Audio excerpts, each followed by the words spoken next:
όχι και τα δικά της ναι.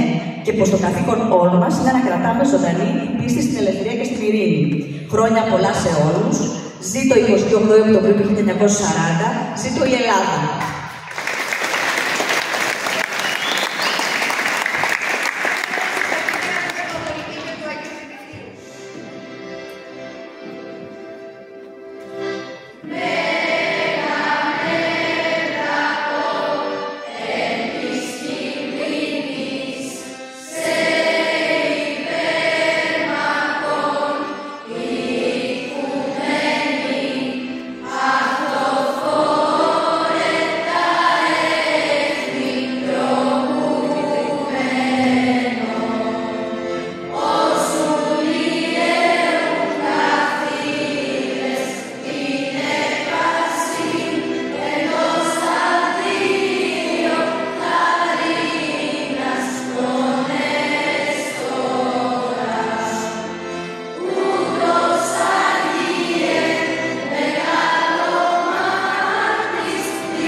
Σεβαστοί γονείς, συγκεντρωθήκαμε εδώ σήμερα για να γιορτάσουμε όπως κάθε χρόνο με την επισημότητα που της ταιριάζει τη μεγάλη μέρα που κέρδισε την αθανασία. Δεν θέλω τίποτε άλλο παρά να μιλήσω απλά, να μου δοθεί ετούτη χάρη, γιατί και το τραγούδι το φορτώσαμε με τόσες μουσικές που σιγά σιγά βουλιάζει. Αυτά τα λόγια αναφέρει ο νομπελίστας ποιητής μας Γιώργος Σεφέρης σε ένα ποίημά του.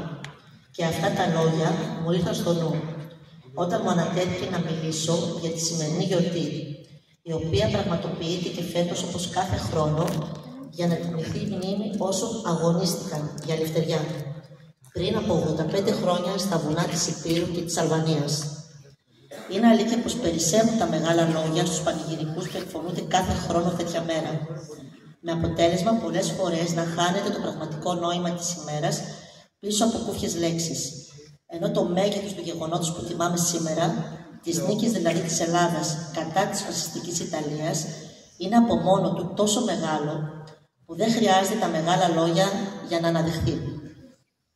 Σαν σήμερα, πριν από 85 χρόνια, η χώρα μας δεχόταν το ιταμό τελεσίγραφο μιας χώρας, με σαφώς υπέρτερες δυνάμεις της φασιστικής Ιταλίας, με το οποίο ζητούσε στην ουσία από την Ελλάδα να αναστείλει τα κυριαρχικά της δικαιώματα και να παραδοθεί ανεφόρο.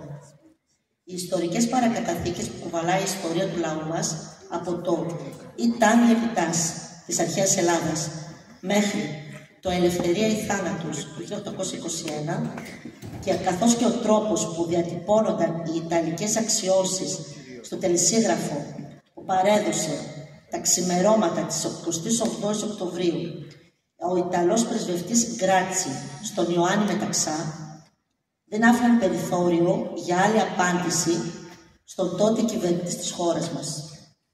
Ώστε λοιπόν έχουμε πόλεμο, ήταν τα λόγια του Μεταξά στον Ιταλό πρεσβευτή.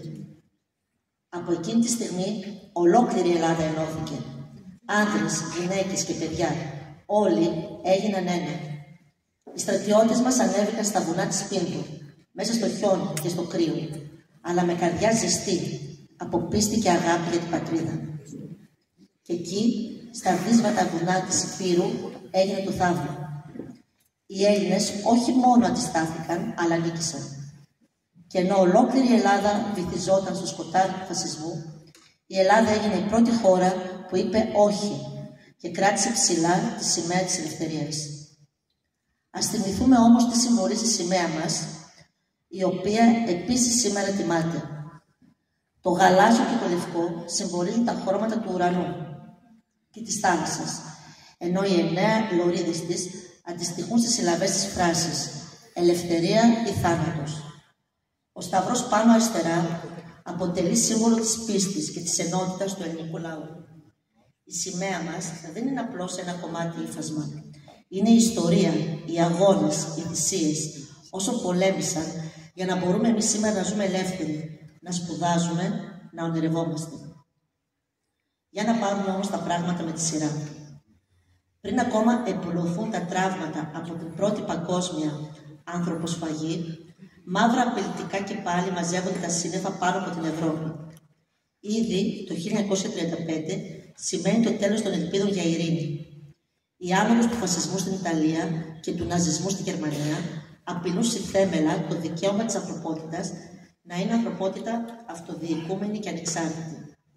Ο φασισμός ως κίνημα δημιουργείται στην Ιταλία από τον Μπενίτο Μουσολίνι, ο οποίος επιδιώκει να χτυπήσει συγχρόνως τα αστικά δημοκρατικά πολιτεύματα και τον κομμουνισμό. Εξαπατά τις πλακές μάζες, παίρνει την εξουσία και οπλίζει τις πρώτες φασιστικές ομάδες κρούσης, τους μελανοχίτονες.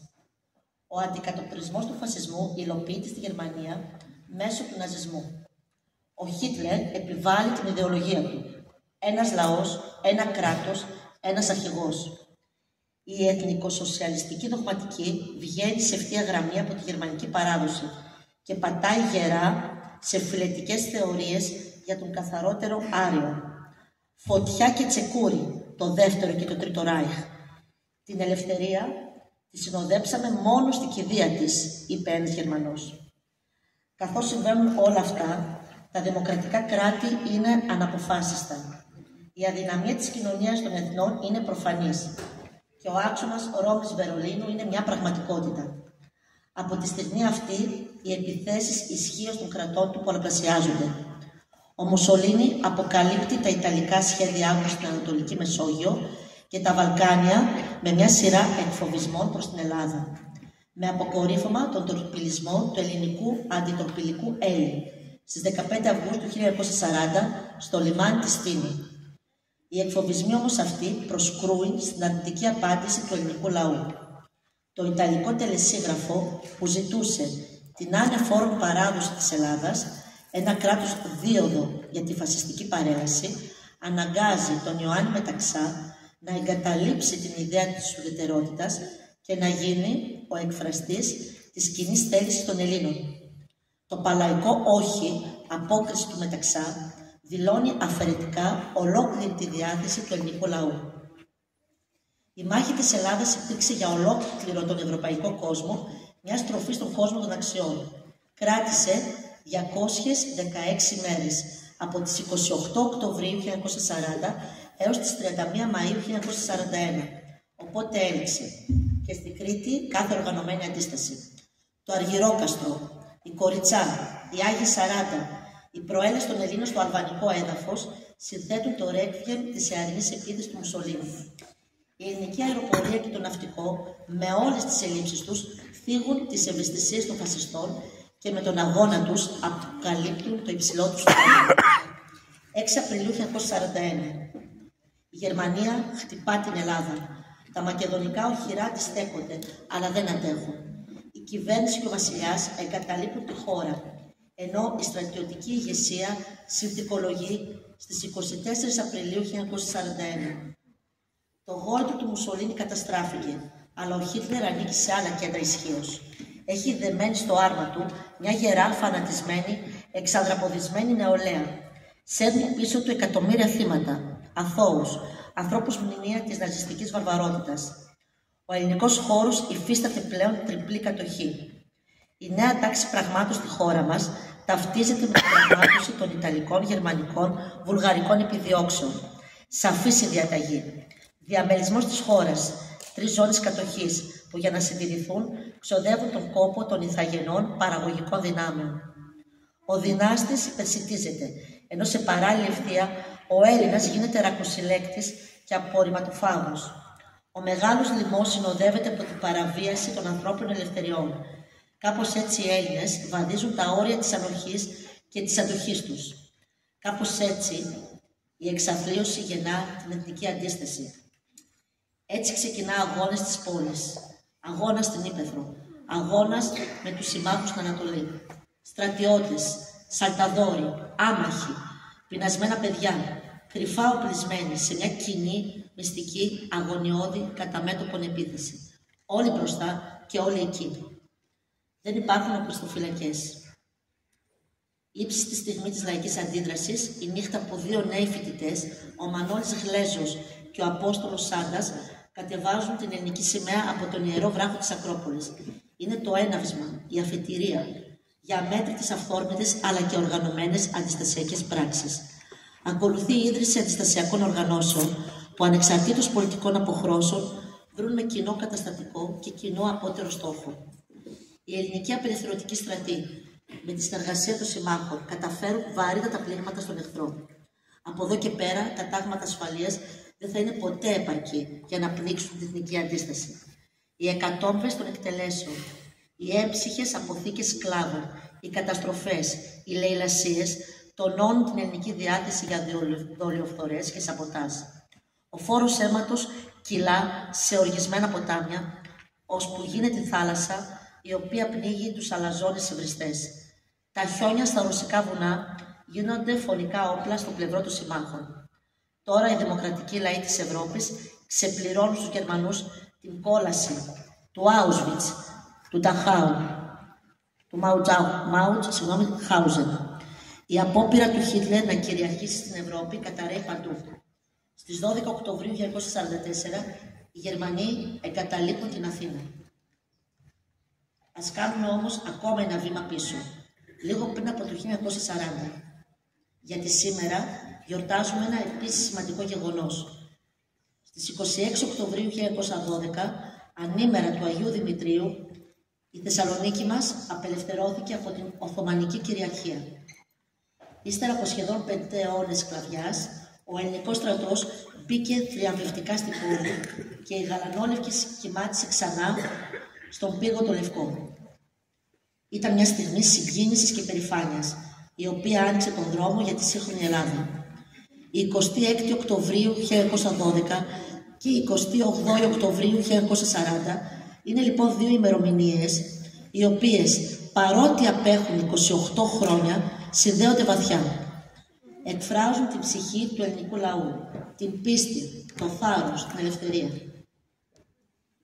Κλείνοντας, ας μην ξεχνάμε ποτέ ότι η ελευθερία δεν είναι κάτι δεδομένο και κάθε γενιά καλείται να τη φυλάξει, να την τιμά και να τη μεταφέρει στην επόμενη. Άξιοι όσοι πολέμησαν, άξιοι όσοι χάθηκαν, άξιοι όσοι όρισαν στη ζωή τους να φυλάνε θερμοπύλες. Ευχαριστώ πολύ. Με θέμα των οδηγών συνεοφόρων και παραστατών. Ο Σύλλογος, αφού έλαβε υπόψη του όλες τις κύκλιους, αποφασίζει να ορίσει ως σημεοφόρο του σχολείου ύστερα από κλήρωση λόγω ισοβαθμίας της μαθήτριας Ηλιάδου Μέρη με γενικό βαθμό 20.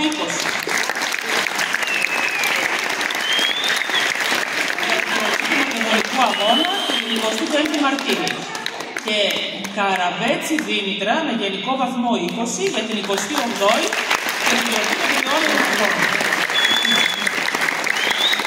Από την Τρίτη Γυμνασίου παραστάτες ορίζονται η Καραβέτσι Δήμητρα με γενικό βαθμό 20, η Ηλιάδου Μέρη με γενικό βαθμό 20 και ο Ηλιάδης Δημήτρης με γενικό βαθμό 19 και 14-15.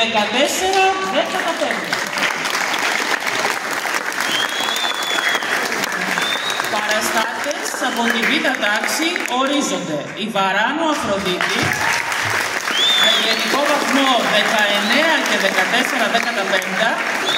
και η Προμικερίδου Μαρία με γενικό βαθμό 19 και 14-15.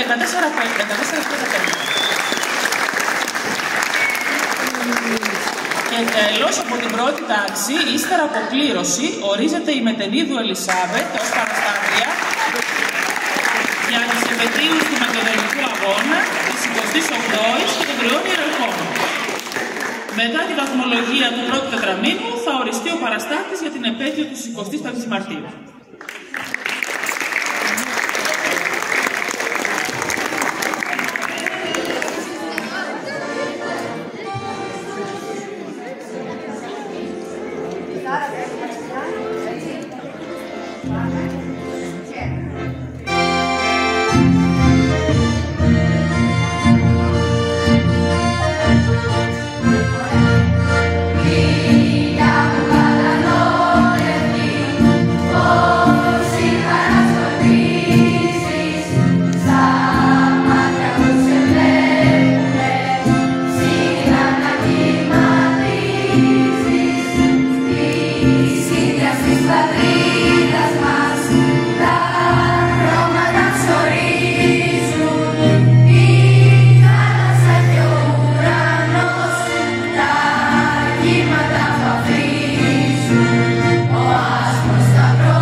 μεταδίδομεν το πρώτον ανακοινωθέν του ελληνικού γενικού στρατηγίου. Οι Ιταλικές στρατιωτικές δυνάμεις προσβάλλουν από τις 5ης και 30 πρωινής της σήμερον τα ημέτερα τμήματα προκαλύψεως της ελληνοαλβανικής μεθορίου. Οι ημέτερες δυνάμεις αμήνονται του πατρίου εδάφους. Εκείνο το φθινοπορεινό πρωινό, το βραχνό ουριαχτό των σιρήνων και κοδωνοκρουσίες ξύπνησαν τον αμνήποπτο Έλληνα. «Πόλεμος! Οι Ιταλοί μας κήρυξαν τον πόλεμο!»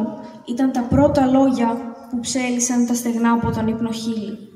Ο πολύς και τρανός Μπενίτο Μουσολίνι κήρυξε τον πόλεμο σε ένα μικρό φιλελληνικό έθνος, κουβαλώντας από την περήφανη και κρατέα πατρίδα του την Ιταλία πολυάριθμο στρατό, άρτια εξοπλισμένο, με τελευταίου τύπου πολυβόλα και τάγκς, πλοία και υποβραστικά αεροπλάνα. Στο ιταμό τελεσίγραφο του Ντούτσε, η Ελλάς απάντησε με ένα στεντόριο όχι και έστειλε τα σχεδόν ξυπόλυτα ηρωικά παιδιά της στο μέτωπο της Αλβανίας για να προασπίσουν τη τιμή της και την εδαφική ακεραιότητά της. Και νίκησαν τα παιδιά της Ελλάδας. Νίκησαν σε έναν άνισο αγώνα και απέδειξαν πως ήταν άξιοι απόγονοι των Μαραθωνομάχων και του Λεωνίδα. Ολόκληρη η ανθρωπότητα έμεινε κατάπληκτη μπροστά στο ελληνικό θαύμα το 1940.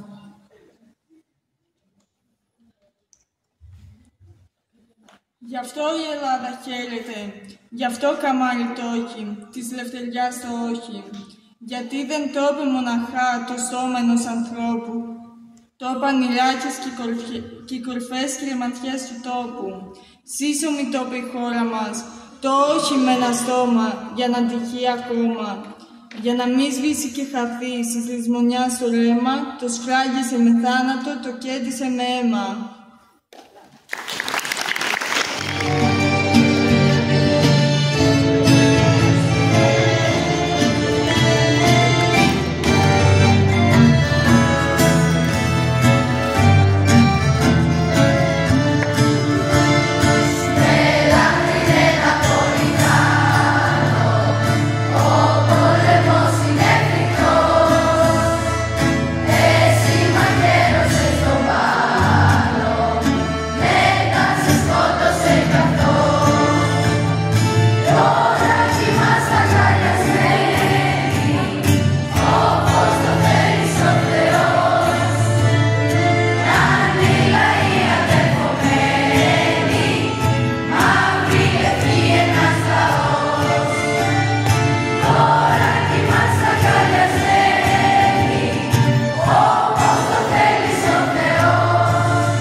Αλλά αντιθέτως βρισκόταν μέσα σε μια μεγάλη γιορτή, στην οποία όλοι ήθελαν να συμμετάσχουν.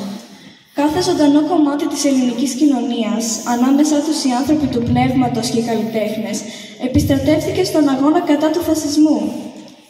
Καθ' όλη τη διάρκεια του Ελληνο-Ιταλικού πολέμου, η πολιτιστική ζωή της χώρας κινούνταν στο ρυθμό των πολεμικών γεγονότων, με απότερο σκοπό να εμψυχώσει τους Έλληνες στρατιώτες και να παρηγορήσει αυτούς που είχαν μείνει πίσω και αγωνιούσαν για τους δικούς τους ανθρώπους.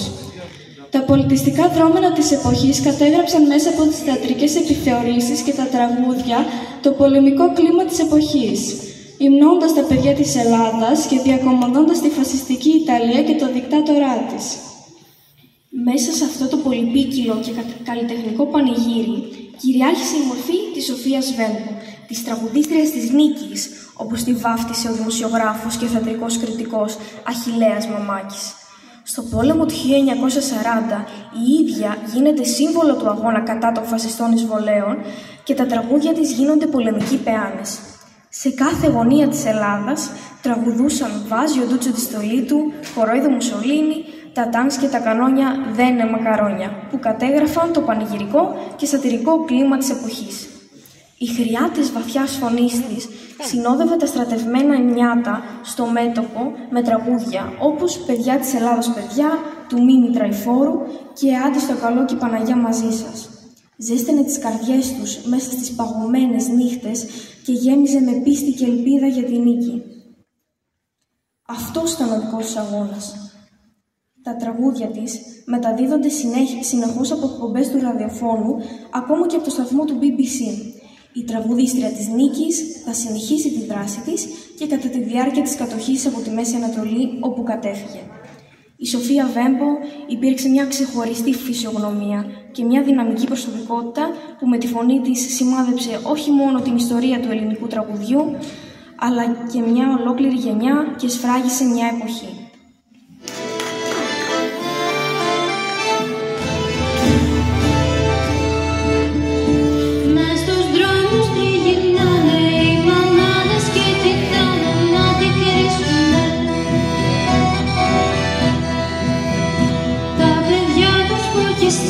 Στο σταθμό των χωριστήκαν να νικήσουνε.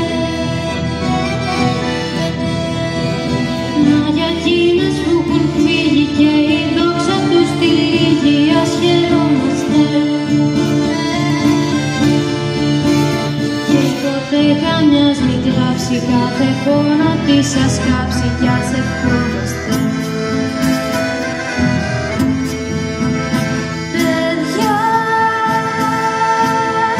Της Ελλάδος παιδιά,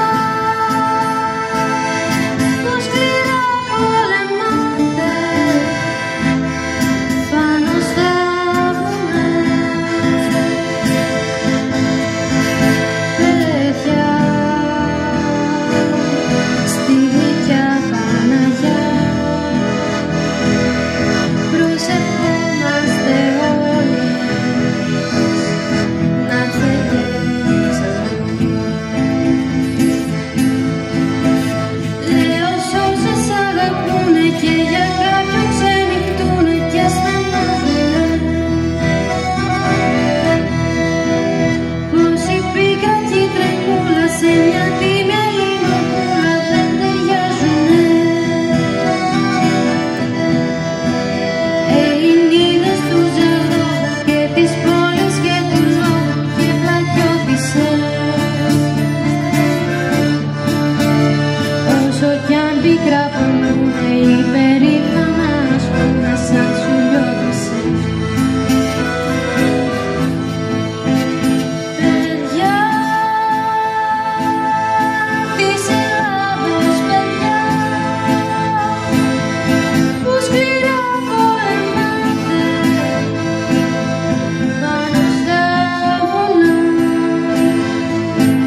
άρχισε ο πόλεμος με την Ιταλία, η σάτυρα και το τραγούδι για πρώτη, αλλά και τελευταία ίσως φορά, στρατεύεται στο πλευρό του επίσημου κράτους.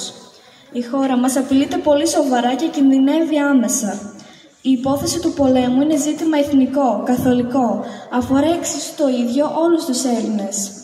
Ενωμένος λοιπόν ο ελληνικός λαός, σαν μια γροθιά, ανεξαρτήτως πολιτικών πεποιθήσεων, ξεκινά για το μέτωπο του πολέμου με έναν ακράδωτο ενθουσιασμό, λες και πήγαινε εκδρομή. Ο δοξασμένος Έλληνας στρατιώτης ρίχνεται σαν λιωτάρι στη μάχη, με μια απίστευτη τόλμη και ορμή.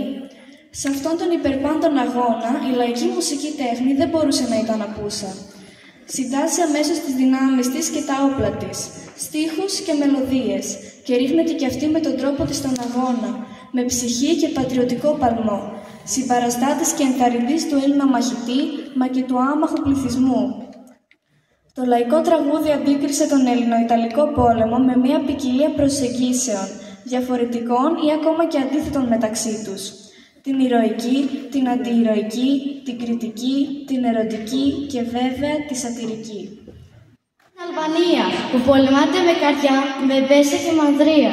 Και εσύ βρε πυροβολικό, που σαν θεριό μου γκρίζεις, το θάνατο στους Ιταλούς καθημερινώς σκορπίζεις. Τους έχεις κόψει τα φτερά, τους έκανες μπαράλια. Τον Ντούτσο το ξεφτέλισες, τον έχεις κάνει χάλια. Τζιάνο, γι' αυτό που έκανες, γοργά θα μετανιώσεις. Σαν θα σε πιάσει ο εύζωνας, όλα θα τα πληρώσεις.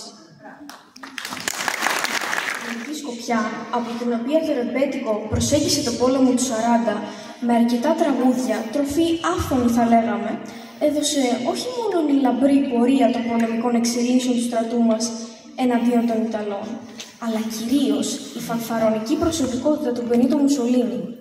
Ο Ντούτσε κόρδωνε και κόμπαζε με πολλές υπερβολικές χειρονομίες, πόζες και γκριμάτσες. Οι υπερφύαλες μεγαλοστομίες του, η πλανεμένη του εντύπωση ότι η Ελλάδα ήταν εύκολη ηλία και σύντομα θα έπαιρνε το καφέ του στην Αθήνα νικητής, το ξεφούσκωμα του φασιστικού μύθου μετά την ήττα του στην Ελλάδα και Αλβανία, όλα αυτά πρόσφεραν υλικό για πολλή σάτυρα στους λαϊκούς μας δημιουργούς. Δεν τόσο μεγαλεία που το κάθε λιγάκι στην καημένη Ιταλία. Την ετάραξε στην πείνα και είναι πια ξελιγωμένη. Μόνο η δική σου τσέπη είναι παραφουσκωμένη. Τα καημένα τα παιδιά της δεν μπορούν να πούν κουβέντα. Τους εράσατε το στόμα, εσύ, ο Τζιάνος και η Έλληνα.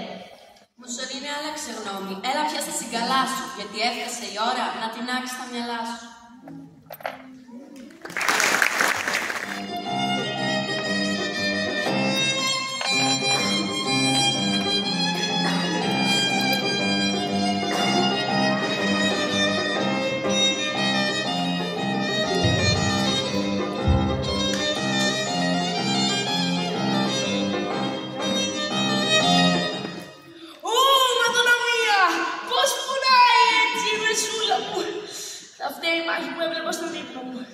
Έβλεπα ότι πολεμούσα για ναι εναντίον των Ελλήνων. Γιατί στον τσίφι μου δεν πολύ τολμάω. Ας καθίσω στην πολυφυρώνα μου, να πιω το καφεδάκι μου και να διαβάσω τις πρωινές εφημερίδες. Τι κάνατε για μένα σήμερα, τον απόλυτο κατακτητή. Α, να μην ξεχάσω να γράψω άλλη μία ερωτική επιστολή στην αγαπημένη μου Κλάρα. Βέβαια, το όνομά της μου θυμίζει μια γίδα που είχαμε στο χωριό και σκεφάμε στην κλωδιά. Αλλά πιστεύω θα το ξεπεράσω. Άκου Κλάρα. Σε να πιέσα λιγάκι. Θα φταίει η μάχη που έβλεπα στο δίπλο μου και θα έχασε θερμίδες. Buongiorno signori, venite a Milano che tiriamo Mussolini. Come stai oggi? Ποιος εσύ, πού είναι ο πειράτης μου? Το Ναπολίσιο, η εσύ έχει φέρει μακαρόνι με κιμάντι, η καρμπονάρα που είσαι καθιστής. Εγώ τον έσαι Σπιρέτς, ο Βιτόριο. Α, ναι, σωστά. Τώρα το θυμήθηκα. Και δεν μου λες Βιτόριο. Βιτόριο, signori, όχι Βιτόριο. Με διορθώνεις το λίγο. Θέλεις να πουλήσω και σένα όπως έκανα και με τον προηγούμενο πειράτη μου. Όχι. Να, πιείτε το καφεδάκι σας να σας φύγουν τα νεύρα. Και μη συγχύζεστε. Saluti signori, venite a Milano che tiriamo Mussolini. Με κούρασες, πάψε σανατόριο. Vittorio Pomerantro, voi sanatorio. Ωραίος καφές. Μερακλίδικος και με καημάκι. Τι καφές είναι? Ελληνικός. Τι! Ελληνικό καφέ που θέλεις να πιω βρε εστιατόριο. Θέλεις να στείλω πάνω στην πίτο. Να σε φάνε σε κάγει και η λύκη. Μα σενιόρ, ο μάγειρας μου είπε πως μία φορά που έχετε πιει στην Αθήνα ελληνικό καφέ σας άρεσε πάρα πολύ. Και τι σημαίνει αυτό? Και τη γενναιότητα των Ελλήνων θαυμάζω. τροφάμε σουβλάκια παρέα. Εξαφανίσου που τις εξαφανίσω από το χάρτη. Από ποιο χάρτη? Τον ευρωπαϊκό. Μπρος, βάει. Συγχύσαι. Σήκε και μουσμουλά. Σήκε εσύ όλη την ώρα. Με κούρασες.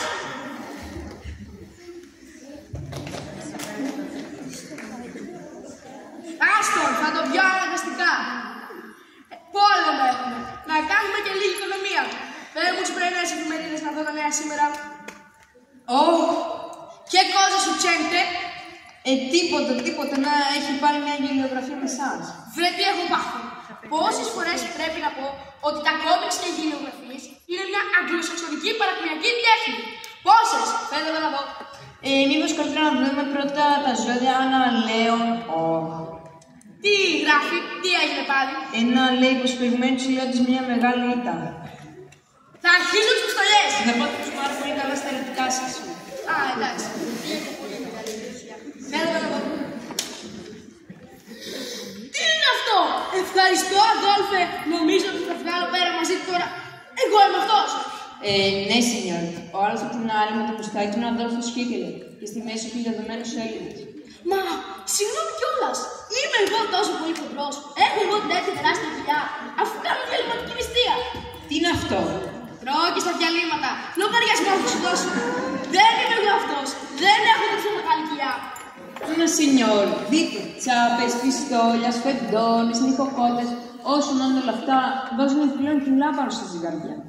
Λες, γι' αυτό φαίνομαι σαν υδρόγειο με πόδια. Φυσικά, είναι όλα φάνεροι.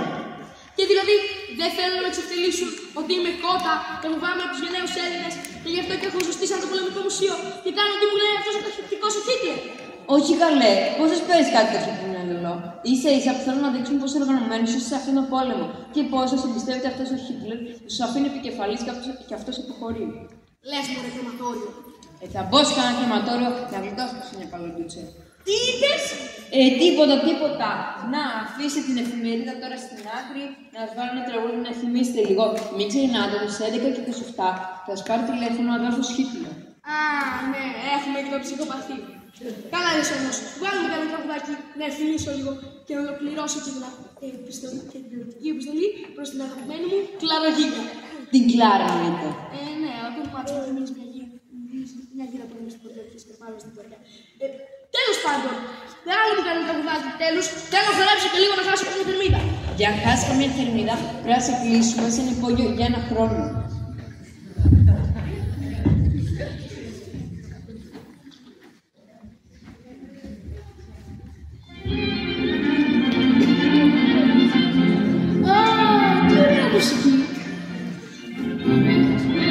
Ναι, είναι ένα καινούριο τραγούδι της Σοφία Βέμπο. Η Καλυδέη. Όχι ακριβώς. Τι είναι αυτό! Για μένα είναι πάλι! Θα σε απολύσω, ρε! Θα σε σκοτώσω! Θα σε κρεμάσω! Τι είναι αυτό! Όχι, καημένη. Είναι ένα τραγούδι που με ξεφτελίζει γι' αυτό! Απολύεσαι, κρεματόριο! Όχι, καημένε, πάρε το από μόνος μου. Και φέρε εδώ αυτό το καφέ, θα το πιω εγώ. Και το όνομά μου είναι Βιτόριο. Βιτόριο, όχι εστιατόριο, κρεματόριο, φυτόριο. Ωραίος καφές. Ο Αδόλφος Χίτλερ. Πάνω στην ώρα. Πείτε μου και μια καλή κουβέντα να πάρω πάνω μου λιγάκι, γιατί έχω συγχυστεί με... Είσαι άχρηστος, ανίκανος, μία φούσκα και μισή. Πάρ' τα πράγματά σου και να μην σε ξαναδώ. Μακαρονάτσια εκιάς φοράς. Βιτόριο! Βιτόριο! Πού είσαι, Βιτόριο! Μόνο εσύ με καταλαβαίνεις, θέλω να σου πω το πόνο μου. Πού είσαι, βρε ζώα! Βάζω το τσέπι στο νύχτο και τη σκουφιά την ψηλή του όλα τα τσαμά. Και μια νύχτα με φεντάρι είναι.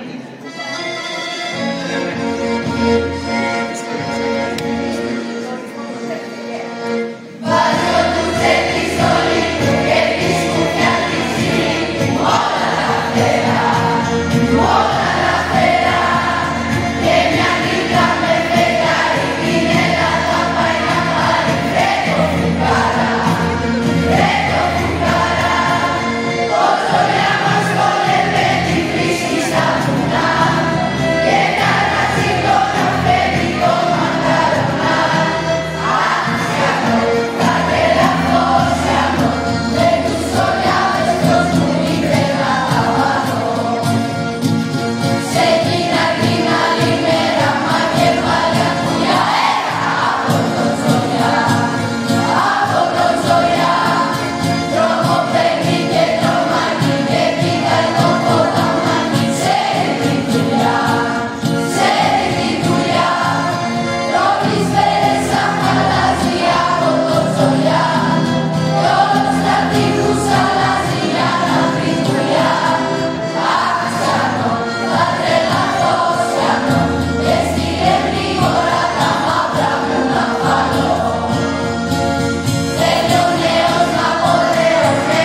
στρατηγουργό. Σ' όλο τον κόσμο τιμημένο, ποιος διευθυντές, ποιος ουραγγές, μπορεί να βγει μπροστά σε μένα. Δυο μας ρίχνει προχωρεί στα στιγμή, μα προς τους χιλιάδες ρούχια πετάχτε και σε μια στιγμή. Δυο μας μωράδες και στις κορίτσες, μας ρίχνει προχωρεί μεγάλες τις κράτωσες. Μόνο βρασιά, όλο βρασιά, και εδώ στο πλάι ψυχολογεί.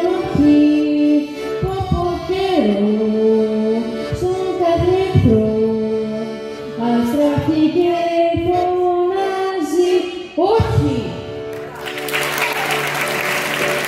Στην τέλος της Ελλάδας, σπαγγέλια εμείς δεν είμαστε, ούτε μακαρονάδι. Δεν ήταν για να δόκισε η όμορφη μας χώρα, γι' αυτό και σαν ξεκίνησες, σου κόψαμε τη χώρα. Σε ένα παπούτσι ξέρετο σου βάλαμε τα πόδια και σε χτυπάμε όπως χτυπούν στην άμμο τα χταπόδια. Γι' αυτό σαν θες παράτατα, μια και στην άμμο κτίζεις, νερό σακιάζεις άδικα και αέρα κοπανίζεις.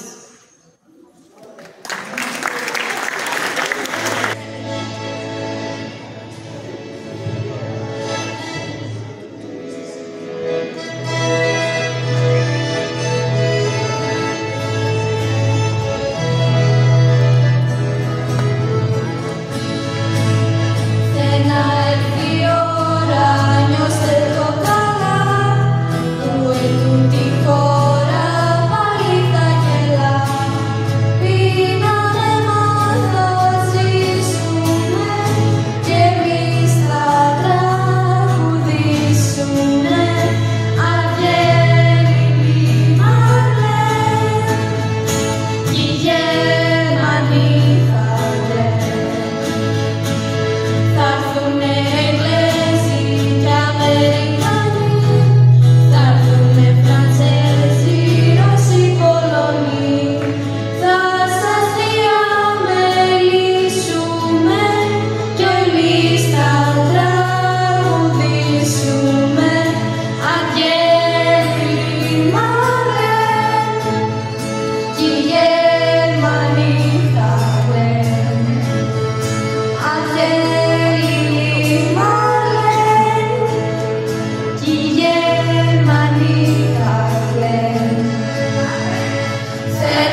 Για να έχει νόημα το χειροκρότημά μας, θέλω καταρχήν ένα ζεστό χειροκρότημα για την χοροδία του Μαστού.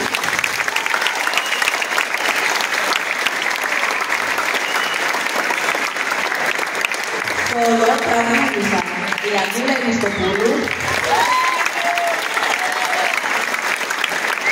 η Υγεία Ισονευτίδου, η Εφέλη Παπαγεωργίου, Μαριάννα Μπέμπα, η Θάρα ο Θάνος Δόνος, ακορντεόν η κυρία Λάμπη Φανή, επιμέλεια και εκφώνηση πανηγυρικής ομιλίας η κυρία Αθηνά Κλάδου, σύνδεση επιμέλεια η κυρία Παμιλάδου, μουσική επιμέλεια η κυρία Παμιλάδου,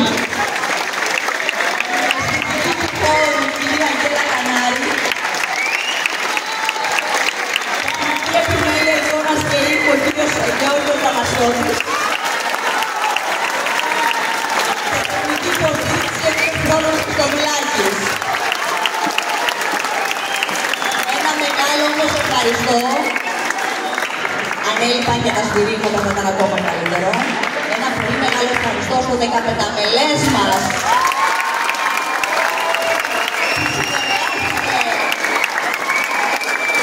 Για να είναι η επιτροπή μας στο επίπεδο που ζήσαμε όλοι. Με ησυχία και στο πρόσωπο. Μπράβο παιδιά σε όλους.